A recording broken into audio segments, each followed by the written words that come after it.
Messengers don't make jokes in regards to commandments. So when they said, are you taking us as a joke? What's the response of Musa alayhi salam? قَالَ أَعُوذُ بِاللَّهِ. First thing, I seek refuge in Allah. What does that tell us? That tells us that making jokes in regards to commandments of Allah is something very serious. And if you're engaged in it, you better seek the protection of Allah, because that can only be from shaitan.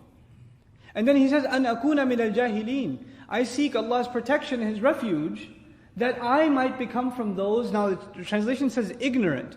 But jahil, part of the meaning of jahil is ignorant. But that's also ghafil, heedless, ignorant. Jahil actually is the opposite in Arabic of aqil. It's the lid of aqil. Aqil in Arabic means someone who has control over their emotions. Jahil means someone who has no control over what they say and what they do. They have no restraints on them.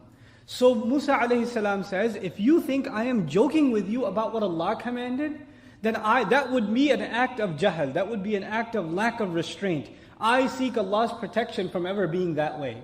قَالَ أَعُوذُ بِاللَّهِ أَنْ أَكُونَ مِنَ الْجَاهِلِينَ. Once again, in my final point about this, just to relate something as a lesson to what we're facing right now. Among Muslims, especially among youth, certain things have become a joke. And they've become a joke with us, with American Muslim youth, because we see them as a joke in the larger society. For example, even in elementary school, and I'll just come out and say it because you guys have to know this stuff, jokes about homosexuality are common. It's a joke. You're acting gay, don't be gay, this and that, you're such a homo, etc., etc. That's what she said. These kinds of jokes that have to do with fornication, adultery, homosexuality. These are common jokes. It's considered small talk. It's not a big deal. Are these serious matters of crimes as far as our deen is concerned? They're very serious. The first line of defense, the first crack, when you stop taking something seriously is when you can joke about it. If you can joke about it, it's an indication you no longer take it that seriously. So when the society jokes about it, homosexuality was actually entered into mainstream culture in America. If you study history, it was entered by means of comedy. It was entered by that means. First it was something to be laughed at and laugh about, and it was entertaining, and eventually it just became so much so a part of, the culture that it's kind of crazy. A friend of mine was playing basketball the other time in New York City. In Queens, he's playing ball, and somebody called a foul, and the other guy says, "Man, you're being gay." And the guy goes, "What's wrong with that?" And he starts getting angry. This is how crazy it's become, But our children, Muslim children, don't think they're immune from these things. They hear these things all the time. They see them all the time.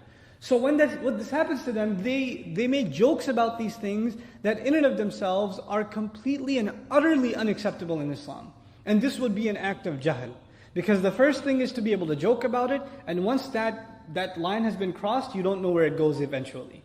Because now that thought has become common. And these utterances have become common. The things you say a lot are the things you think about a lot. And when you think about something a lot, it influences you. It influences. This is why we have to have very strict sensitivity in regards to what we allow ourselves and our children to say. And especially youth, sometimes even religious youth make these kinds of jokes, not realizing the potential harm they're doing to themselves and the environment around them. Because they say it's harmless, everybody's doing it, everybody has these kinds of jokes, it's not a big deal. Well, it is.